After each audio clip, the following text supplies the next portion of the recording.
अस्सलाम वालेकुम dear students, I am mister Suhail, your mathematics teacher. और आज हमारा जो लेक्चर है वो थर्ड चैप्टर का इम्पोर्टेंट पोर्शन है लॉन्ग क्वेश्चंस के हवाले से। और वो कौन सा पोर्शन है जिसमें इन्वर्स, डिटर्मिनेंट और सोल्यूशन ऑफ द इक्वेशंस जो हैं उनको हम देखेंगे by Cramer rule and matrix inverse method. ये जो पुरानी बुक का पहला चैप्टर था उसके हवाले से तकरीबन हर साल जो पेपर में लॉन्ग क्वेश्चन आता था वो मैट्रिक्स इन्वर्स या क्रैमर का क्वेश्चन आता था। और इसी तरह इस चैप्टर में भी ये जो लास्ट 2 एक्सरसाइज हैं 3.3 और 3.4, इसमें से इन क्वेश्चंस के आने के 90% चांसेस हैं। तो आज हम डिटेल से इन क्वेश्चंस को देखेंगे और इसमें जो सारी टर्मिनोलॉजीज़ यूज़ हो रही हैं वो कौन सी हैं। वो डिटर्मिनेंट है, वो एडजॉइंट है और वो इन्वर्स है। तो सबसे पहले ये तीन चीज़ें आपको क्लियर होनी चाहिए। तो ये जो तीन चीज़ें हैं ये हम MCQs और शार्ट क्वेश्चन में क्लियर करेंगे और फिर हम अपना जो मैक्सिमम लॉन्ग पोर्शन है उसको कवर करेंगे। तो हम मूव करते हैं अपने शार्ट क्वेश्चन पे कि कल हमने एडजॉइंट की बात की थी। जो पहला MCQs है वो आपने ख़ुद से उसका आंसर बताना है कि आपने कल का जो लेक्चर है उसको कितना सॉल्व किया है। Adjoint of the matrix 1, 2, 0 and -1, ठीक है, कि इसका एडजॉइंट क्या होगा। कल हमने डिटेल में इस पे बात की थी। तो आज मैं चेक करना चाह रहा हूँ कि कितने बच्चों का ये आंसर जो है वो करेक्ट है। आप अपनी जो चैट बॉक्स है उसके अंदर इसका जो आंसर है वो लिख सकते हैं कि ऑप्शन ए ये करेक्ट आंसर है, ऑप्शन बी, सी और D. Very good ji Ayesha, आपने बेटा कहा कि ये ए जो है वो करेक्ट ऑप्शन है। Anyone else? सी नहीं, सी नहीं होगा। अब ठीक है, ए फ़िज़ा आपका बिल्कुल ठीक है। तो बिल्कुल जी सलेमान, शाबाश, आपका भी ठीक है। अब देखें कुछ बच्चों ने जिस तरह आप फॉर एग्जांपल सी कहा, मींस कुछ की अभी उसमें से वीकनेस है, तो हम उसको एक दफ़ा क्लियर कर देते हैं ताकि जब हम लॉन्ग क्वेश्चन का पोर्शन पढ़ें तो वहाँ पे आपको प्रॉब्लम ना हो। तो जो मेन डायगोनल है एडजॉइंट में क्या करते हैं, जो मेन डायगोनल्स होते हैं उनकी जगह चेंज करते हैं और जो बाकी वैल्यूज़ होती हैं उनके साइन चेंज करते हैं। तो मेन डायगोनल की जगह चेंज करें तो -1 और 1 आ गया और बाकियों के साइन चेंज हो गया तो -2 एंड 0 आ गया। तो उस हवाले से option A is the right answer. तो इस पहले MCQs में हमारा जो एडजॉइंट है वो क्लियर हो गया। अब हम आते हैं अपने दूसरे MCQs पे, product of x, y and 2 -1। कल हमने आल दो प्रोडक्ट पे बड़ी डिटेल में बात की थी। आज हम उसका जो थोड़ा सा डिफरेंट पोर्शन है वो करेंगे कि कौन से ऐसे मैट्रिक्स हो सकते हैं जिनका प्रोडक्ट पॉसिबल होता है या नहीं। क्या आप मुझे डायरेक्ट बता सकते हैं कि इनका प्रोडक्ट पॉसिबल है या नहीं? येस और no in the comment section. फिर उससे आगे मैं आपको बताऊंगा रूल कि आपने अगर चेक करना है कि कौन से दो मैट्रिसेस हैं उनकी प्रोडक्ट हो सकती है या नहीं। येस पॉसिबल है जी। फ़िज़ा आपने कहा, आयशा आपका भी ठीक है जी, नूर। अब हम इसको, वेरी गुड जी हुमैरा, बहुत अच्छे। अब हम इसको डिटेल से देखते हैं इसका ऑर्डर कितना है। इसका ऑर्डर है 1 × 2 और जो दूसरा मैट्रिक्स है उसका ऑर्डर है 2 × 1। दो मैट्रिक्स आपस में तब मल्टीप्लाई हो सकते हैं जब पहले के नंबर ऑफ कॉलम्स और दूसरे की नंबर ऑफ रोज आपस में इक्वल हो जाएं, तो वो मैट्रिसेस आपस में मल्टीप्लाई हो सकते हैं। अब ये है रूल, आप इसको अपने पास की नोट में लिख लें ताकि आपको अंडरस्टैंडिंग रहे। उर्दू में लिख लें, मैसेज की फॉर्म में लिख लें, इंग्लिश में लिख लें, जिस फॉर्म में आपको आता है आपको अंडरस्टैंडिंग होनी चाहिए। अब इनको मल्टीप्लाई कैसे करते हैं? अब इसमें एक ही रो है और एक ही कॉलम है। फर्स्ट रो फर्स्ट कॉलम के साथ 2x और ये जो y है -1 के साथ मल्टीप्लाई होगा तो 2x - y is the right answer. Means जो C है, बहुत अच्छे, एक बच्चे ने, आयशा ने जो है वो C आंसर बताया था, बिल्कुल ठीक है जी, C इसका जो है वो करेक्ट ऑप्शन है। तो इसमें हमने क्या बात की है कि प्रोडक्ट जब आप करेंगे मैट्रिक्स इन्वर्स मेथड में या क्रैमर रूल में तो वहाँ पे आपको प्रॉब्लम ना आए। तो इस दूसरे MCQs में हमने जो प्रोडक्ट है उसका जो केस है उसको फॉलो किया है। अब हम आते हैं अपना जो थर्ड MCQs है कि उसमें क्या डिफरेंट चीज़ हम डिस्कस करेंगे। अब इसमें हम डिस्कस करेंगे डिटर्मिनेंट को। जितने बच्चों को फार्मूला आता है आप कमेंट में लिखें कि आपको आता है फार्मूला डिटर्मिनेंट का या नहीं। फिर हम उसको देखते हैं कि डिटर्मिनेंट का फार्मूला क्या होता है। अगर आपके पास एक मैट्रिक्स है A, B, C और D, डिटर्मिनेंट जो है उसको A और ये दो लाइंस लिखते हैं, इस तरह इसको डिनोट करते हैं A, B, C और D। और जो इसका फार्मूला होता है वो क्या होता है? AD। एक बच्चे ने सही आंसर दिया है जी, AD - BC। आयशा आपका बिल्कुल आंसर ठीक है, A D minus B C. इस तरीके से हम डिटर्मिनेंट को फाइंड आउट करते हैं, यानी कि जो मेन डायगोनल्स की वैल्यूज़ होती हैं उनको हम मल्टीप्लाई करते हैं, दरमियान में माइनस लगाते हैं और फिर इन दो वैल्यूज़ को मल्टीप्लाई करते हैं। अब इस तरह, अब ये जो गिवन है इसमें उसने कहा है कि ये जो डिटर्मिनेंट है ये 0 के इक्वल है, 2, 6, 3 और x। इसका जो डिटर्मिनेंट उन्होंने कह दिया कि that is equal to 0। You have to find the value of x। हमने x की वैल्यू को फाइंड आउट करना है, तो हम फार्मूला लगाते हैं, 2 को x के साथ मल्टीप्लाई करेंगे तो 2x बन जाएगा और माइनस लगाएंगे। ये जो माइनस है ये फार्मूले का माइनस है, अगर कोई वैल्यू का माइनस होगा तो वो साथ साथ रहेगा। एक बच्चे ने करेक्ट ऑप्शन भी दिया है कि ए जो है वो करेक्ट ऑप्शन है, आयशा। देखते हैं, चेक करते हैं कि क्या ए करेक्ट है या नहीं, एंड ए इज़ 9। तो x हमने फाइंड आउट करना है, 2x is equal to 18, x is equal to 18 by 2, the value of x is equal to 9। तो बिल्कुल जी ए जो है वो करेक्ट ऑप्शन है जी। सुलेमान सी नहीं, सी जो है आप देखें छोटी छोटी मिस्टेक्स होती हैं। अब आपने 18 को शायद 3 से कुछ टेबल से काटा है तो उस तरीके से आपका जो है वो सी ऑप्शन आया है, but C is not the correct option, option A is the correct answer.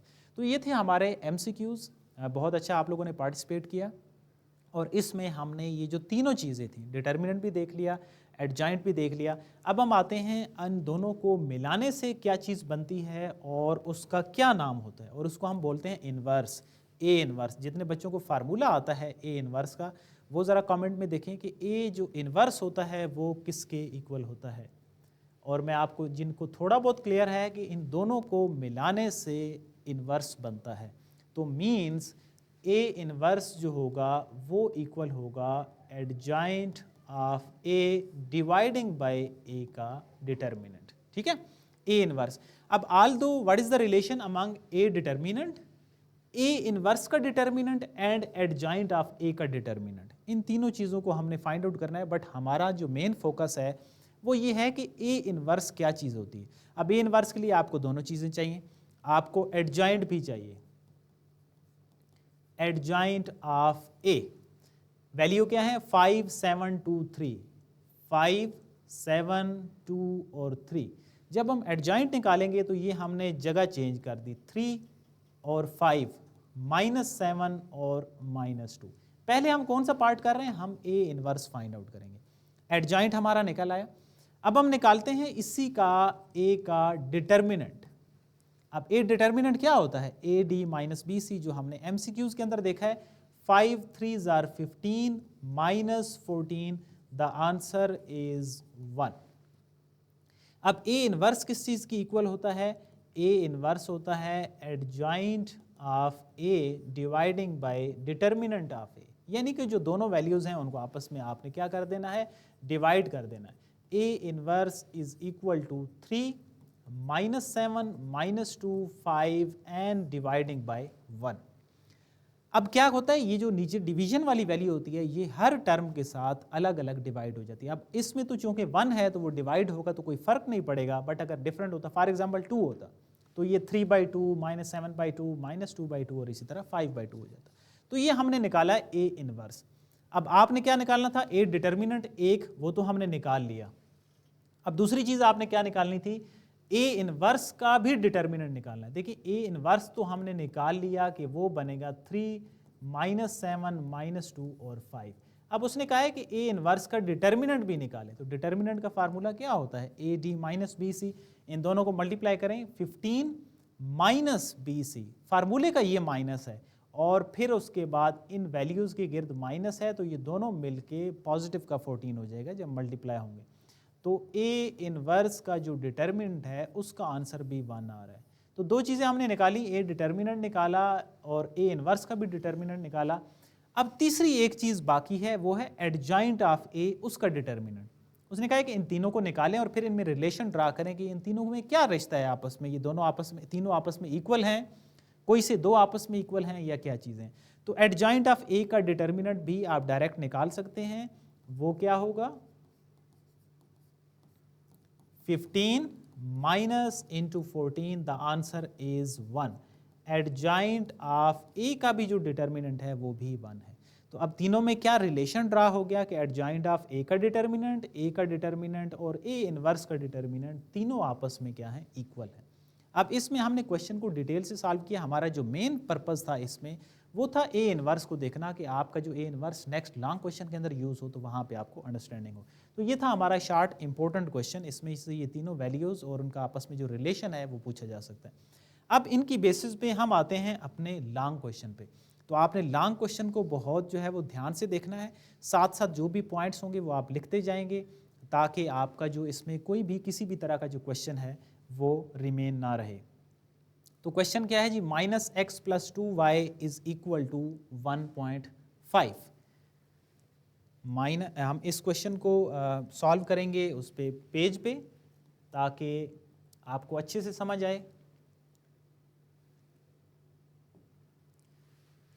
-x + 2y is equal to 1.5 और जो दूसरी वैल्यू है वो है 5x + 4y is equal to 3। 5x + 4y is equal to 3।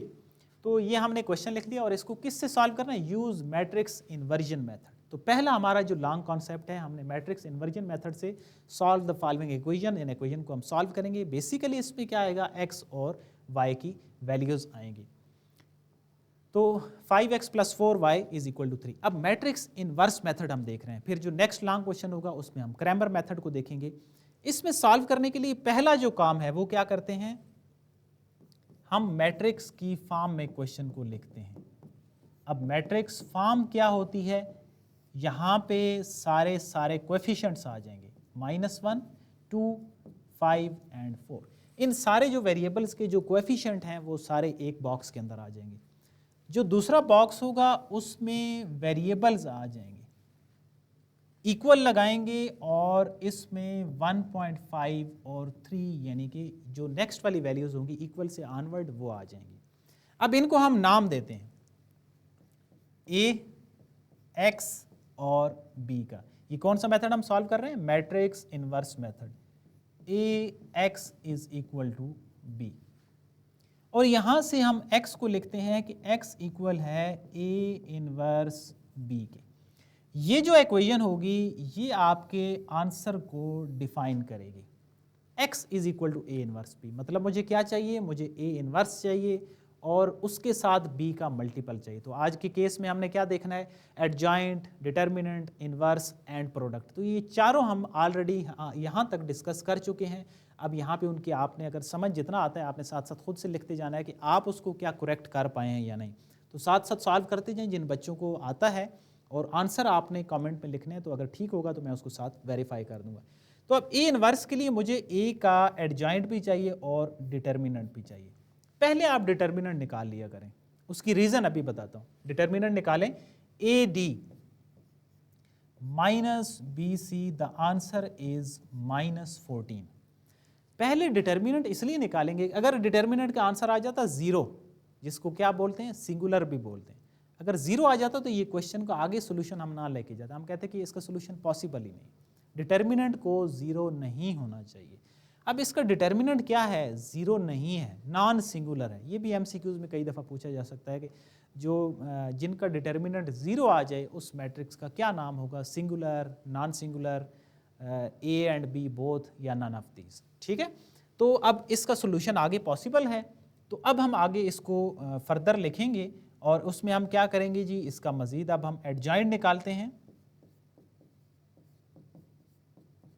Adjoint क्या होगा, इसका डायगोनल जो मेन हैं उनकी जगह चेंज करें और बाकी जो हैं उनके साइन चेंज करें। एडजॉइंट भी निकाल लिया। अब इसी के सामने मैं रहने देता हूं ताकि आपको अच्छे से समझ आए। A inverse adjoint of A over determinant of A inverse is equal to 4 -2 -5 -1 dividing by -14 यानी कि डिटर्मिनेंट। अब यहाँ पे मैंने क्या बताया था आपको कि जो -14 है ये हर टर्म के साथ आपने डिवाइड करना है। उसको देखिए, हमने ए इनवर्स पूरा क्या निकालना है, हमने ए इनवर्स बी निकालना है। ये जो चीज़ है ये मुझे चाहिए। अब अगर आप -14 को पहले डिवाइड कर देंगे तो वो जो आपकी प्रोडक्ट होगी वो थोड़ी सी मुश्किल हो जाएगी। तो आप इसको आसान करके लिखें ताकि आपके गलती होने के चांसेस कम हों। हम इसको इस तरह अभी बायर लिखते हैं, 4 -2 -5 एंड -1। अभी मैंने बायर लिख दिया। पहले मैं A इनवर्स B पूरा जो प्रोडक्ट होगा वो ले लूँगा और फिर मैं एंड पे 14 डिवाइड कर दूंगा तो वो डिवीजन भी हो जाएगी और गलत होने के जो चांसेस हैं वो भी कम होंगे। अब मुझे क्या निकालना है, A इनवर्स और B निकालना है।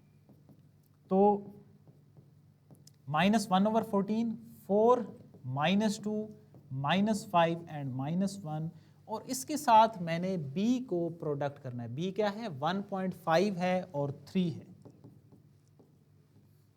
अब आ गई प्रोडक्ट की बारी, जो आज हमने MCQs में भी उसको देखा है कि प्रोडक्ट कैसे करते हैं।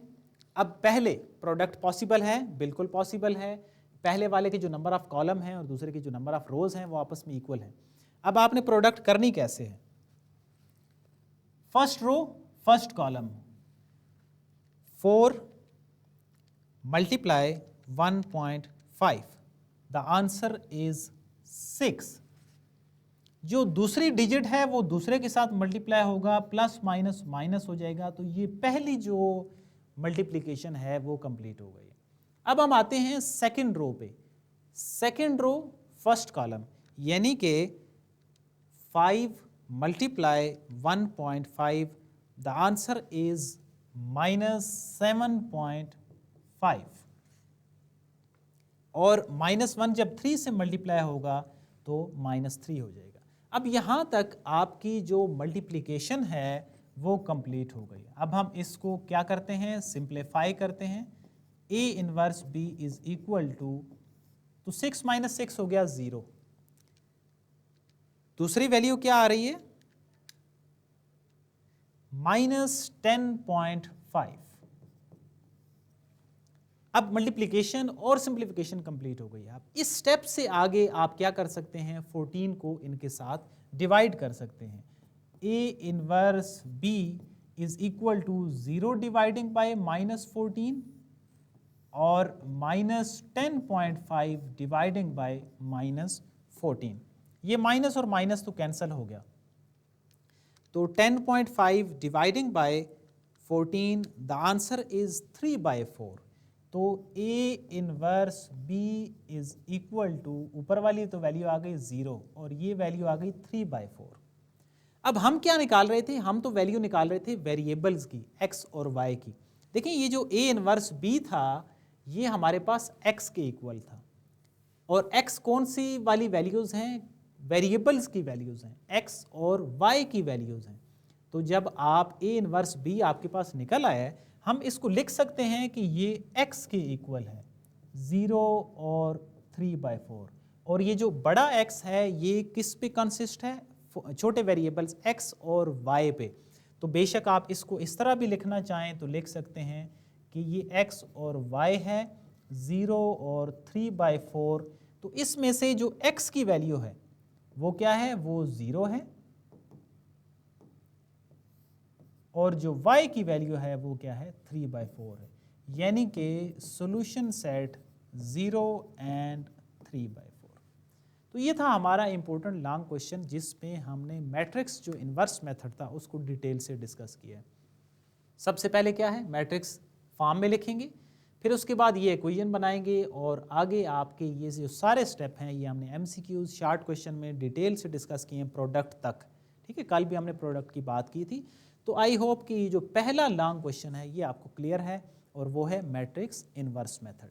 अब हम आते हैं अपने जो सेकंड लॉन्ग क्वेश्चन का मेथड है उस पे, और वो है क्रैमर रूल। अब क्रैमर रूल में मैंने क्या किया है कि वो वाला क्वेश्चन सिलेक्ट किया है जो ज़्यादा डिफ़िकल्ट है। अब ज़्यादा डिफ़िकल्ट क्या हो सकता है, इसमें जो इन्वर्स मेथड था, वेरी गुड जी, एक बच्चे का आंसर ठीक है, आयशा का, 0 एंड 3/4, बहुत अच्छे। तो और बाकी भी जो बच्चे हैं वो भी ट्राई करें और इससे रेलिवेंट एक क्वेश्चन ज़रूर अटैम्प्ट करें। अब हम आते हैं अपने क्रैमर मेथड पे। देखिए इन्वर्स मेथड में मैंने एक क्वेश्चन को क्लियर कर लिया जिसमें पॉइंट में वैल्यूज़ थी। अब क्रैमर मेथड में मैंने उस क्वेश्चन को क्लियर कर लिया जो ज़्यादा मुश्किल होता है, जिसमें फ्रैक्शन की वैल्यूज़ होती हैं, पॉइंट में नहीं होती, यानी कि 6/10 है, जिस तरह 8/10 है। तो अब हम इस क्वेश्चन को लिखते हैं और फिर देखते हैं कि इसका जो सोल्यूशन है वो कैसे पॉसिबल होगा। तो 6/10x plus 8/10y is equal to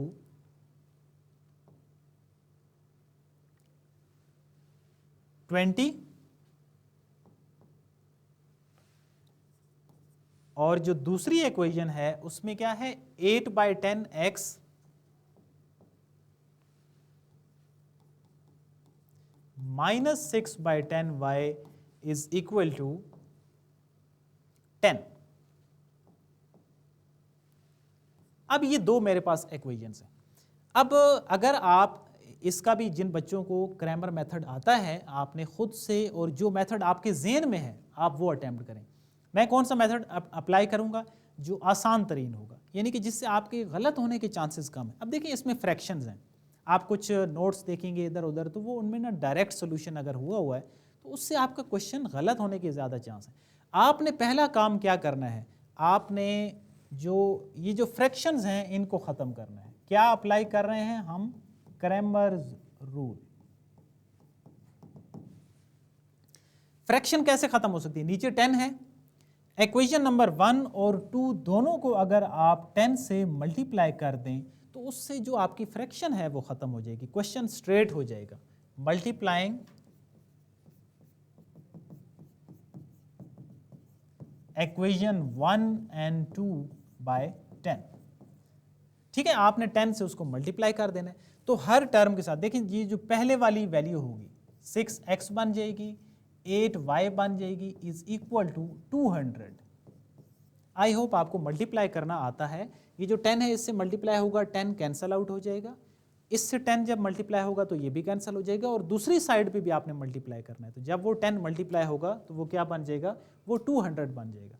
इसी तरह दूसरी इक्वेशन, यहाँ पे सिर्फ 8x रह जाएगा, minus 6y is equal to 100 हो जाएगा। तो पहला काम, इससे हमारी जो, अब देखिए अब ये जो इक्वेशंस हैं इनको कदरे सॉल्व करना ज़्यादा आसान है एज़ कम्पेयर टू जिसमें हमारे पास 8/10, 6/10 इस फॉर्म में क्वेश्चन हो। अब पहला जो स्टेप है वो इन्वर्स मेथड की तरह ही है। वो कौन सा है? मैट्रिक्स फॉर्म में आपने लिखना है। उस क्वेश्चन में भी मैट्रिक्स जो इन्वर्जन मेथड थी उसमें भी हमने ये स्टेप किया था।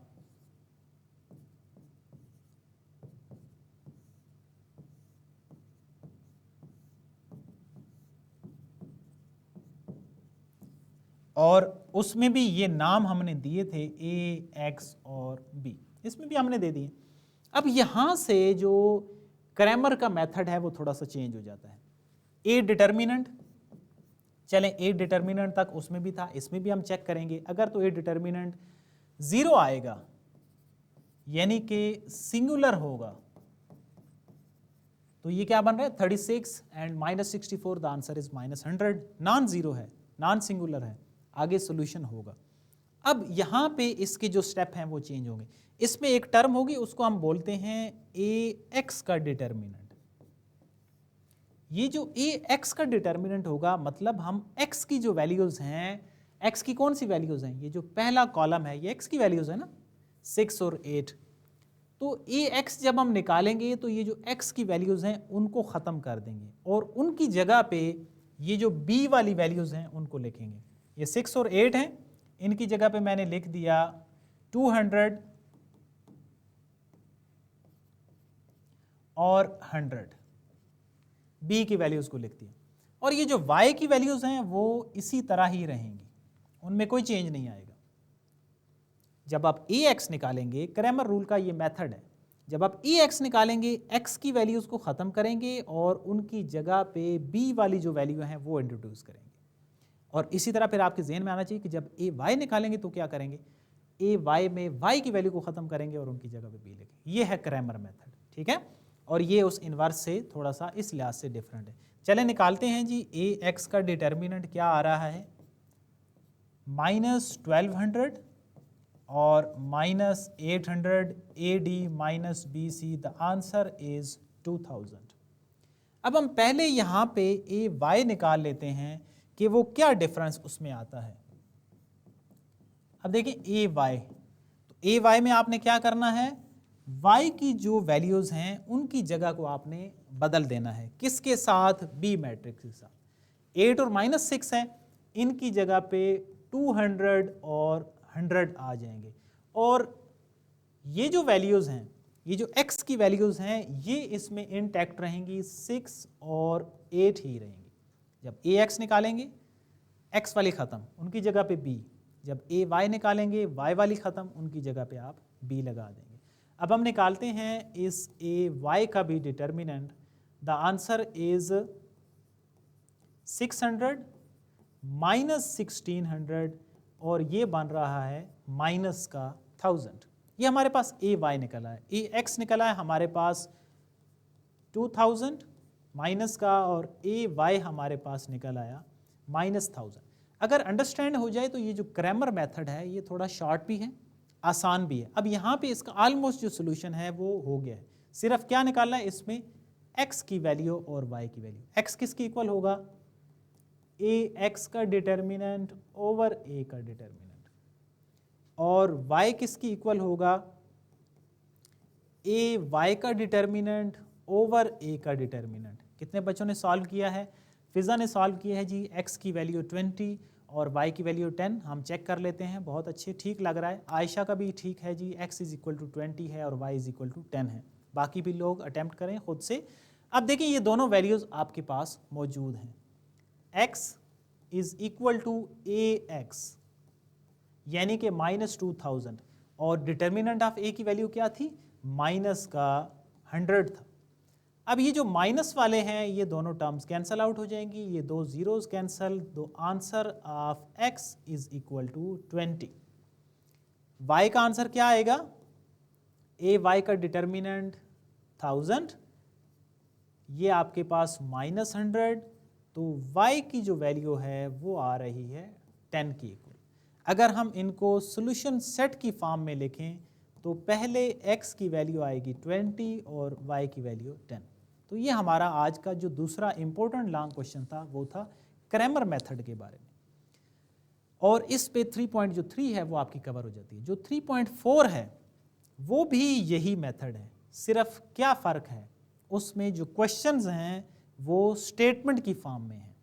ठीक है, अब जिस तरह देखें, ये मैंने क्वेश्चन एक लिखा हुआ है, तो कुछ क्वेश्चन वहाँ पे ऐसे हैं जिनमें ये मेंशन कर दिया गया है कि आप स्टेटमेंट से क्वेश्चन बनाएं और फिर उस पर ये वाला ही मेथड अप्लाई करें, यानी कि इन्वर्स मेथड ही अप्लाई करें, तो फिर आप बाउंड हैं, आपने वही मेथड लगाना है। अगर एग्जाम में भी आपके पास क्वेश्चन आ जाता है कि सॉल्व बाय क्रैमर, आपको इन्वर्स आता है, आपने वो अप्लाई कर दिया, आपका आंसर भी ठीक है क्योंकि आपको मेथड वही आता है, लेकिन वो गलत होगा क्योंकि एग्जामिनर की जो डिमांड है वो है कि आप मुझे जो पूछा गया है उसके अकॉर्डिंग सॉल्व करके दें। अब ये जो 3.4 के पहले क्या हैं, स्टेटमेंट हैं, स्टेटमेंट से आपने क्वेश्चन जनरेट करना है, जनरेट कर लिया, फिर अगर लिखा हुआ है कि सॉल्व इसी मेथड से करें तो फिर आपने वो स्पेसिफिक मेथड सॉल्व करना है। अगर ओपन चॉइस है तो फिर आपको दोनों में से जो भी मेथड आता है वो आपने अप्लाई करना है। तो स्टेटमेंट से मेन चीज़ है कि आपने क्वेश्चन को जनरेट करना है, आपने क्वेश्चंस को बनाना है। ठीक है, अब इसमें फॉर एग्जांपल लिखा हुआ है कि सोयाबीन मील्स कंटेन 16% प्रोटीन है and corn meal contains 9% of the protein. How many pounds of each meal should be mix together to obtain a 350 LB mixture that is 12% protein. ठीक है जी, अब इससे आपने दो इक्वेशंस बनानी है। अब इसमें आपने ये देखना है कि आप इक्वेशंस को कैसे जनरेट करेंगे, और वो ये है कि अब इसमें ना दो चीज़ों की बात हो रही है, x की और y की। x हम कह लेते हैं कि ये क्या है, पाउंड्स ऑफ सोयाबीन, और जो y है वो क्या है जी, पाउंड्स ऑफ कॉर्न है। ये दो चीज़ें हैं। अब एक इक्वेशन आपको नज़र आ रही है, should be mixed together to obtain a 350 LB, ये भी पाउंड की ही नोटेशन है, LB भी हम इसको लिख सकते हैं कि दोनों का जो मिक्सचर है, दोनों का जो इकट्ठा है ना, वो है 350। एक इक्वेशन क्लियर हो गई। अब आ जाती है बारी दूसरी इक्वेशन की। अब दूसरी इक्वेशन में क्या है, आपके पास 16% ऑफ प्रोटीन है, यानी कि 16% ऑफ प्रोटीन। अब ऑफ का क्या मतलब होता है? मल्टीप्लीकेशन। 16% ऑफ प्रोटीन हो गया। दूसरी क्या चीज है? एंड 9%, कौन जो है उसका 9% है, और दूसरी साइड पे क्या है? 12% ऑफ 350, यानी कि 12% किसका? 350 का।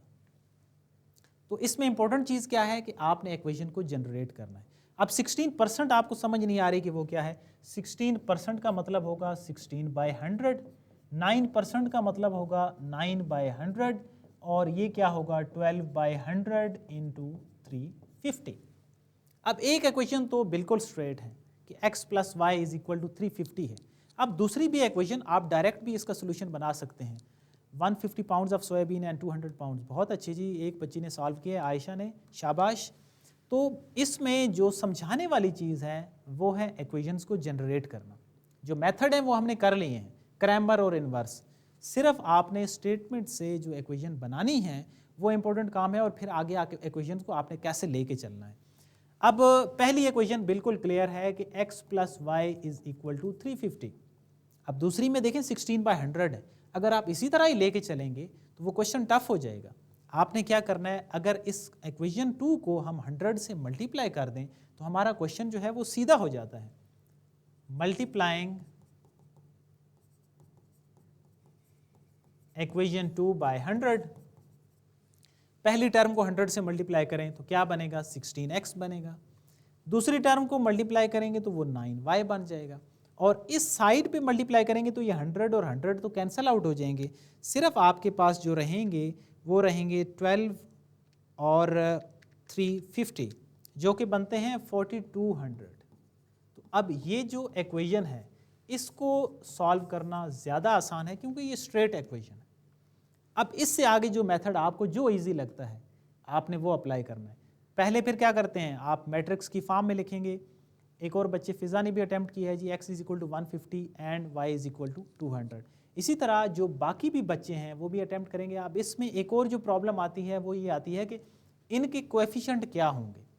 तो कोएफिशिएंट अब इनके, इसका मतलब ये नहीं है कि वो ज़ीरो है, 1 तो मौजूद है, तो 1 और 1, 16 और 9 वेरिएबल्स वही हैं, x y हैं, और राइट साइड पे 350 हैं और 4200। तो ये हमारा मैट्रिक्स फॉर्म हो गया। इससे आगे अब आपकी चॉइस है कि आप कौन सा मेथड अप्लाई करना चाहते हैं, क्रैमर या इनवर्स। ठीक है, दोनों मेथड हमने बड़ी डिटेल से डिस्कस किए हैं। अब ये जो क्वेश्चन का आगे वाला पोर्शन है इसका सोल्यूशन आपने खुद से निकालना है और कमेंट सेक्शन में बताना है कि आपने कौन सा मेथड अप्लाई किया है और उसमें करेक्टनेस कितनी है। तो ये था आज का हमारा इम्पोर्टेंट टॉपिक लॉन्ग क्वेश्चन के हवाले से, जिसमें हम सॉल्व करते हैं क्वेश्चंस को क्रैमर मेथड से और इनवर्स मेथड से। हमने बड़ी डिटेल से सारी चीज़ों को देखा है। एक थोड़ा जो क्वेश्चन का हाफ पोर्शन है वो मैंने आपको एज ए असाइनमेंट भी दिया है, आप उसको कमेंट सेक्शन में बताएंगे, और अगर आपका ठीक होगा तो मैं आपको मेंशन कर दूंगा, अगर गलत होगा तो मैं आपकी करेक्शन कर दूंगा। तो ये था आज का हमारा लॉन्ग क्वेश्चन, और इसी के रेफरेंस से हमारा ये जो थर्ड चैप्टर है ये 100% क्लियर हो जाता है अगर आप ये असाइनमेंट कर लें। और इसके साथ एडिशन के तौर पे सिर्फ बुक के अंदर जो MCQs हैं वो आपने एक दफ़ा मार्क कर लेने हैं, तो आपका इस चैप्टर का जो 100% पोर्शन है वो क्लियर हो जाता है। So this is all from my side. See you in the next class with next topic and next chapter as well. अल्लाह हाफिज़।